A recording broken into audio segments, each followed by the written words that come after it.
பிரசாந்த் கிஷோர் அவர்கள் விஜயை சந்தித்திருக்கிறார். விஜய் நிறைய தவறு பண்ணிட்டாரு. முதல்ல கட்சி விஜய் ஆரம்பிச்சிருக்க வேண்டிய காலகட்டம் இது. மாநாடு நடத்திருக்க வேண்டிய காலகட்டம் அடுத்த மாதம். ஆனால் அவர் பாராளுமன்ற தேர்தலுக்கு முன்னாடி கட்சி ஆரம்பித்து பார்லிமெண்ட்டில் ரெட்டல் பேடாக தான் இருந்தார். ஈரோடு கிழக்கில் திமுகவும் உங்களை கண்டுக்கல, சீமானும் உங்களை கண்டுக்கல நினச்சி உங்களை செல்வாக்கானவராட்டி யாருமே கண்டுக்காத ஒரு சூழ்நிலையில் நீங்கள் பரிதாபமாக நிற்கும் போது பிரசாந்த் கிஷோர் தான் உங்களுக்கு டேமேஜ் கண்ட்ரோல் பண்ணணும். அது 29 அவருக்கு பலன் கொடுக்கும். நம்மளே அது 29 அவருக்கு பலன் கொடுக்க அளவுக்கு நல்ல வாய்ப்பு அவருக்கு நம்ம ஏற்படுத்தி கொடுக்க.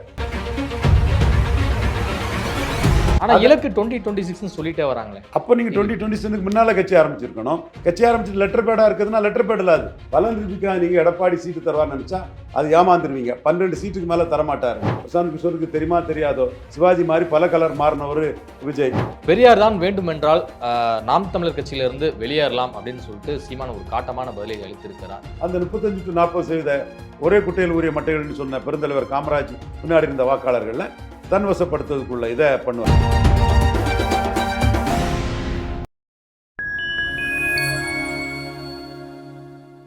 ஃபைன் டைம் வாய்ஸ் நேயர்களுக்கு வணக்கம். நான் உங்கள் சங்கீதன். நம்ம சிறப்பு நிகழ்ச்சியில் நம்மோடு இணைந்திருக்கிறார் மதிப்பிற்குரிய அரசியல் திறனாய்வாளர் திரு ரவீந்திரன் துரைசாமி அவர்கள். வணக்கம் சார். வணக்கம் குகான். எப்படி சார் இருக்கீங்க? நல்லா இருக்கும் தம்பி. பிரபல தேர்தல் வியூக வகுப்பாளர் ஐபேக் நிறுவனத்தின் நிறுவனர் பிரசாந்த் கிஷோர் அவர்கள் விஜயை சந்தித்திருக்கிறார். இந்த சந்திப்புக்கான காரணம் 2026 தேர்தலுக்கு ஒர்க் பண்ற ஒரு ஸ்ட்ராட்டஜி தான், புது யுக்தி தான் அப்படிங்கிறது பேசப்படுது. உங்கள் பார்வையில் இந்த காம்போ ஒர்க் அவுட் ஆகுமா களத்தில்? ஏற்கனவே கமலஹாசன் தத்தளிச்சுட்டு இருந்த போது டிவி பெட்டியை ஒடிச்சு திமுக வேண்டாம் அண்ணா திமுக வேண்டான்னு ஒரு தேரியை கொடுத்து கமலஹாசன் தென் சென்னை, மத்திய சென்னை, வட சென்னை, ஸ்ரீபெரும்புதூர், மதுரை போன்ற இடங்கள்ல, கோயம்புத்தூர் போன்ற இடங்கள்ல 10% மேல வாக்கெடுக்க வச்சது பிரசாந்த் கிஷோர் தான். 1 லட்சம் ஒவ்வொரு தொகுதியிலுமே எடுக்க வச்சது பிரசாந்த் கிஷோர் தான். இப்போ விஜய் நிறைய தவறு பண்ணிட்டாரு. முதல்ல கட்சி விஜய் ஆரம்பிச்சிருக்க வேண்டிய காலகட்டம் இது. மாநாடு நடத்திருக்க வேண்டிய காலகட்டம் அடுத்த மாதம். ஆனால் அவர் பாராளுமன்ற தேர்தலுக்கு முன்னாடி கட்சி ஆரம்பித்து பார்லிமெண்ட்டில் ரெட்டல் பேடாக தான் இருந்தார். திமுக அணி 47% வாக்கு, விஜய் தாவேக்கா என்ற லெட்டர் பேடு கட்சி ஒரு மேட்ரே இல்லைன்னு காட்டி உதயநிதி ஸ்டாலின் விஜய் தொடர்பான அவரோட சிஏ அறிக்கையை எந்த ஒரு திமுக அணி எம்பியும் அதை பற்றி பேசாமல் 47% வாக்கை திமுக அணி எடுத்தது நம்ம கண்கூடாக பார்த்த ஒரு விஷயம். அடுத்தபடியாக இடைத்தேர்தல்களில் லெட்டர் பேடாக இருக்கக்கூடாது.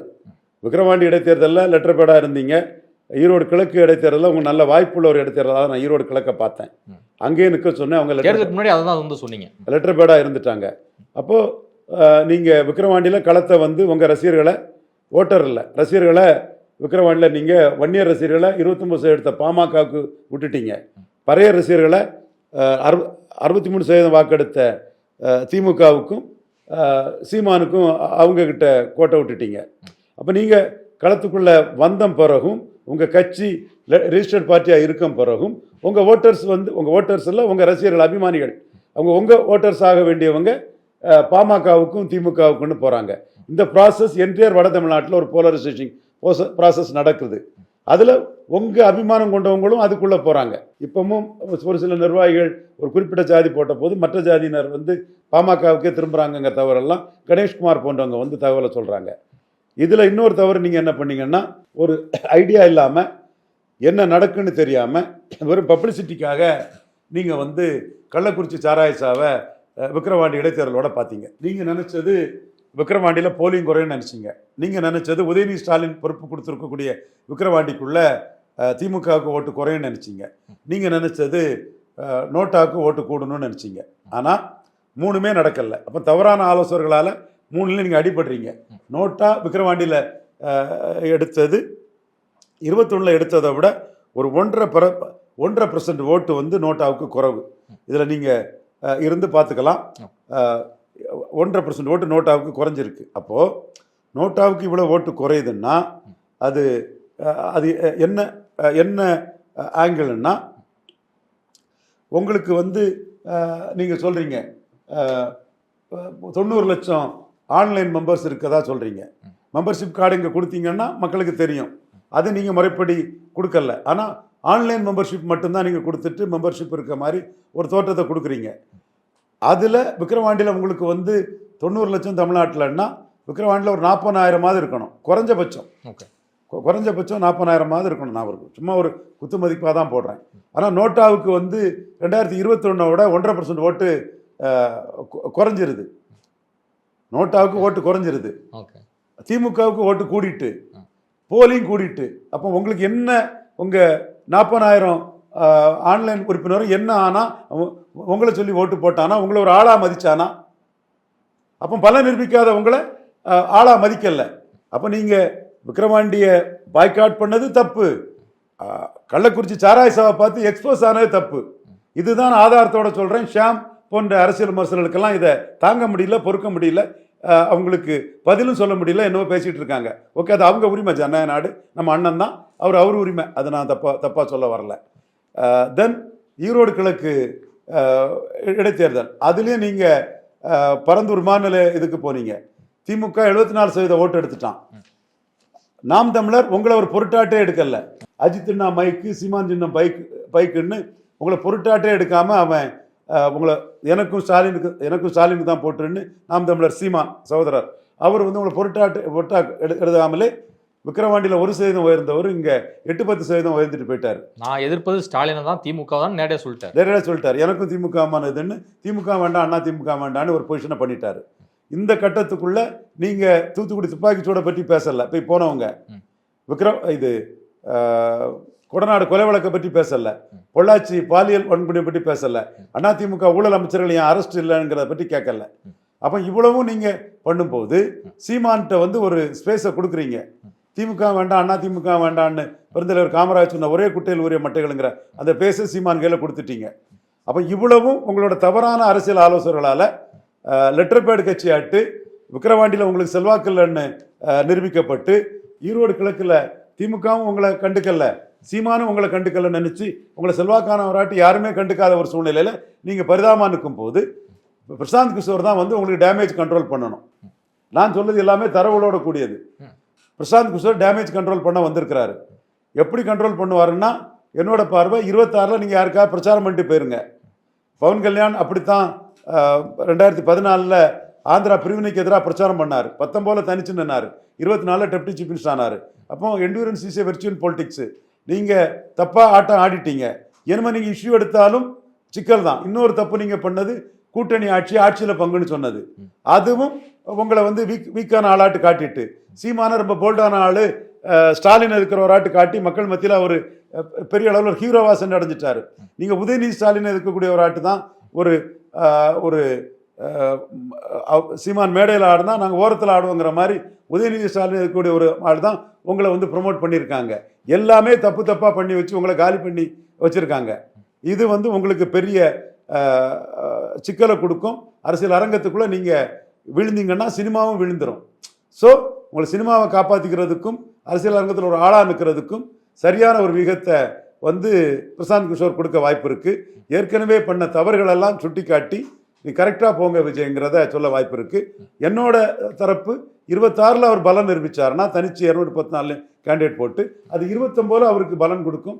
நம்மளே அது 29 அவருக்கு பலன் கொடுக்க அளவுக்கு நல்ல வாய்ப்பு அவருக்கு நம்ம ஏற்படுத்தி கொடுக்க தயாராக இருக்கிறோம்.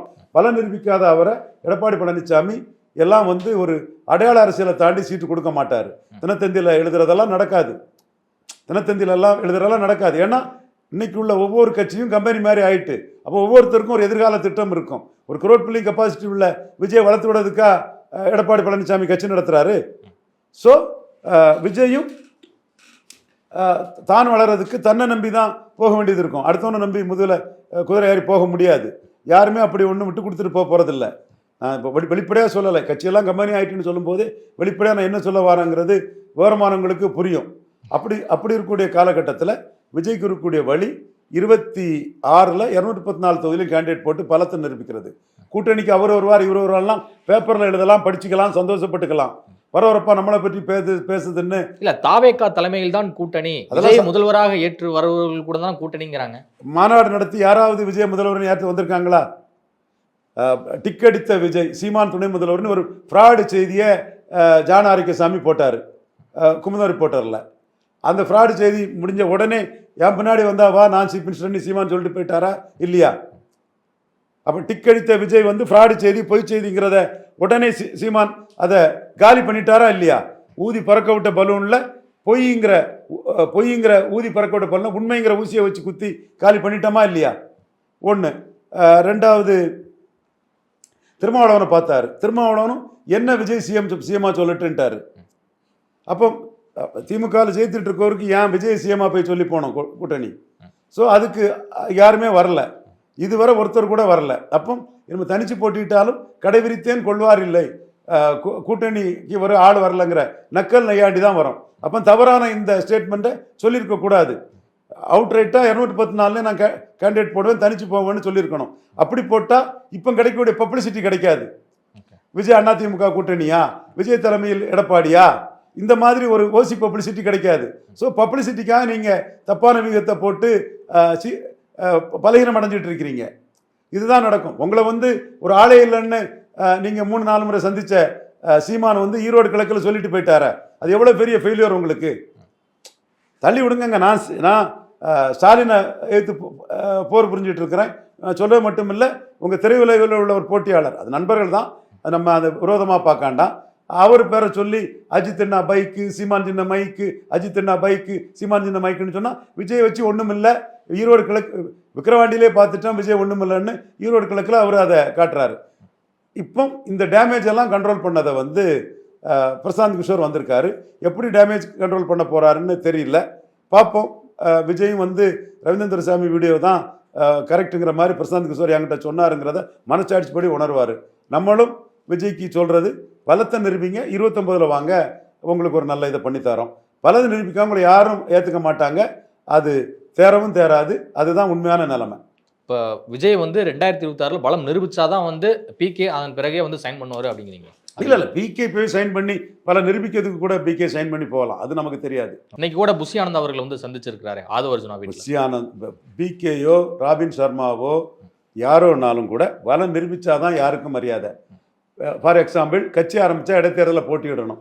இதுதான் பிரசாந்த் கிஷோர் ஜன் அதிகாரம். அந்த கட்சி 4 தேர்தலில் போட்டிட்டாங்க. அப்ப இங்க லெட்டர் பேடா இருந்தது தப்பான வியூகம் இல்ல, விஜய் லெட்டர் பேடா வச்சிருந்தது தப்பான வியூகம் இல்ல. ஆனா இலக்கு 2026 சொல்லிட்டே வராங்களே. அப்ப நீங்க 2026 முன்னால கட்சி ஆரம்பிச்சிருக்கணும். கட்சி ஆரம்பிச்சு லெட்டர் பேடா இருக்குதுன்னா லெட்டர் பேட் இல்லாது. புரியலையா உங்களுக்கு?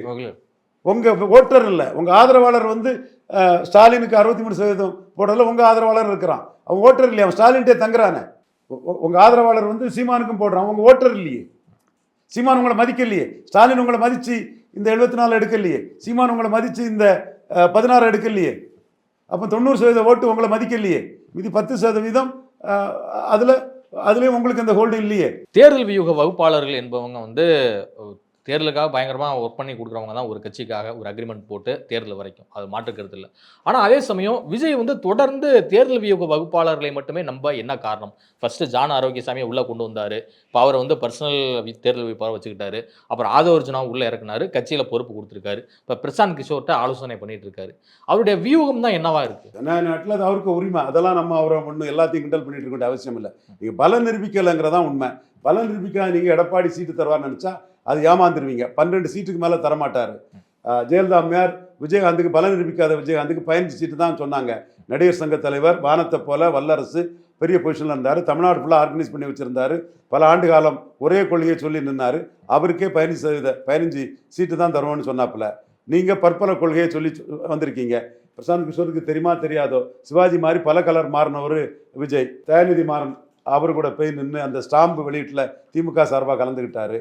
அப்புறம் திமுகவுக்கு எதிராக அணில் போகிற அதிமுக உதவினார். அப்புறம் தலைவா படத்துக்கு பிறகு மோடியை போய் பார்த்தாரு. இதுக்கு முன்ன ராகுல் காந்தியை போய் பார்த்தாரு.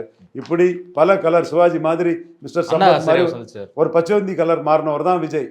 அதெல்லாம் எந்த அளவுக்கு மக்கள் மத்தியில் விஜய் பாதிக்க போகுதுங்கிறதையும் புரிஞ்சுக்கிட்டு தான் பிரசாந்த் கிஷோர் தன் விகத்தை வகுப்பார்னு நினைக்கிறேன். வகுக்கட்டு வரட்டு பார்ப்போம். ஆனால் பிரசாந்த் கிஷோர் கூட பழனிசாமி அவருடைய மகன் மிதுன் அவர்களும் பேசியிருப்பதாக ஒரு தகவல். ஸோ அப்படி பார்க்கும்போது தாவேகா அதிமுக கூட்டணியை உருவாக்க எதுவும் திட்டம் எதுவும் தீட்டுறாங்க. 12 சீட்டு எடப்பாடி கொடுப்பாரு, அதை விஜய் ஏற்றுக்கிட்டு போனால் எடப்பாடி ஏற்றுக்குவார். 12 சீட்டு தான், அதுக்கு மேலே கொடுக்கும். பலம் நிரூபிக்காதவருக்கு எப்படிங்க கொடுப்பாங்க?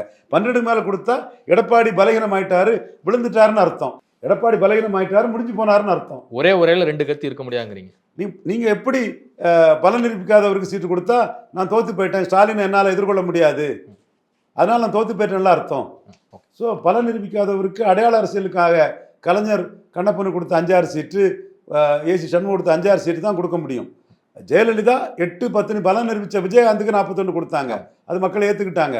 பலம் நிரூபிக்காதவருக்கு ஒரு கணிசமான சீட்டை எடப்பாடி கொடுப்பாருன்னா அவர் தோல்வி வளையத்தில் வந்துட்டார். தன் தோல்வியை ஒத்துக்கிட்டாரு. தனக்குள்ள 20% சீட் ஓட்டில் இருந்து தான் விஜய்க்கு பெர்சன்டேஜ் ஆஃப் ஓட்டை அவர் வெட்டி கொடுக்குறாரு. அப்புறம் விஜய் எங்கேருந்து ஓட்டை கொண்டு வருவார்? ஆந்திரா கர்நாடகாவில் தான் கொண்டு வருவார். அப்போ நீங்கள் நிரூபித்த ஓட்டை கொண்டு வருவார். உங்கள் கையில் வராத ஓட்டை நீங்கள் எப்படி ட்ரான்ஸ்ஃபர் பண்ண முடியும்? உங்கள் ஓட்டு எதுன்னு ஐடென்டிஃபை பண்ண முடியும்? முடிமன் ராமசாமி பேசினார். ஷியாமே இப்படி தெரியாதனமாக பேசுகிறாருன்னு ரொம்ப வருத்தப்பட்டார் முடிமன் ராமசாமி. பல நிரூபிக்கிறதுக்குள்ள அந்த இது என்னங்கிறது தெரியாமல் இருக்காங்களேங்கிறதுல முடிமன் ராமசாமி வருத்தப்பட்டார். ஒரு முக்கியமான ஒரு அரசியல் இது. பெரியார் தான் வேண்டுமென்றால் நாம் தமிழர் கட்சியிலிருந்து வெளியேறலாம் அப்படின்னு சொல்லிட்டு சீமான் ஒரு காட்டமான பதிலை அளித்திருக்கிறார்.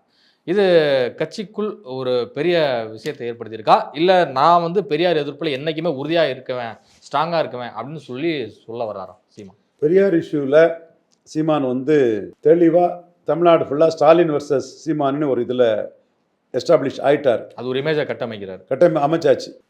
மேதகு வேலுப்பிள்ளை பிரபான் வர்சஸ் தந்தை பெரியார், சீமான் வர்சஸ் மு.க. ஸ்டாலின் தமிழக முதல்வர், தமிழ் தேசியம் வர்சஸ் திராவிடம்.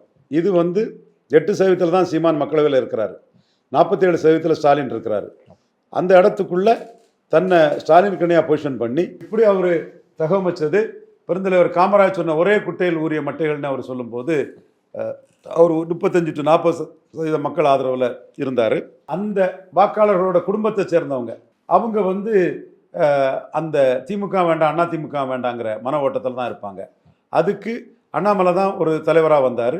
சீமானும் ஈரோடு கிழக்கில் என்டிஏ போட்டியிடாதனால சீமானும் அதற்கான ஒரு முன்னெடுப்புகளை வச்சு அதில் உள்ளுக்குள்ளே வராரு. அண்ணாமலையும் நிற்பார். அதனால் அண்ணாமலை விக்கிரவாண்டியில் 29% எடுத்து என்டிஏ விட்டு பெருசாக வந்தவருங்கிறது நம்ம மறக்காண்டாம்.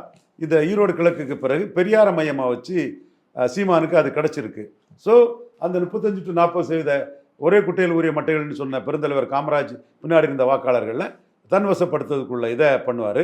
இப்போ பெரியார் இதுன்னு சொல்லும்போது அப்பர் காஸ்ட் அப்பர் மென்டாலிட்டி காஸ்ட்டும் சீமான் மேலே வந்து ஒரு சாஃப்ட்னஸில் வராங்க. ஸோ அது எப்படி ஓட்டாகுமாங்கிறத அவர் பார்ப்பார். ஸோ இதில் எதிர்த்தரப்பு லாபம் மு.க. ஸ்டாலினுக்கு தான். இந்த தரப்பு லாபம் தனக்குன்னு சீமான் நினைக்கிறாரு. இதில் களத்தில் நிற்காத எடப்பாடி பழனிசாமிக்கு இது ஒரு பாதிப்பு ஏற்படும் நினைக்கிறாரு.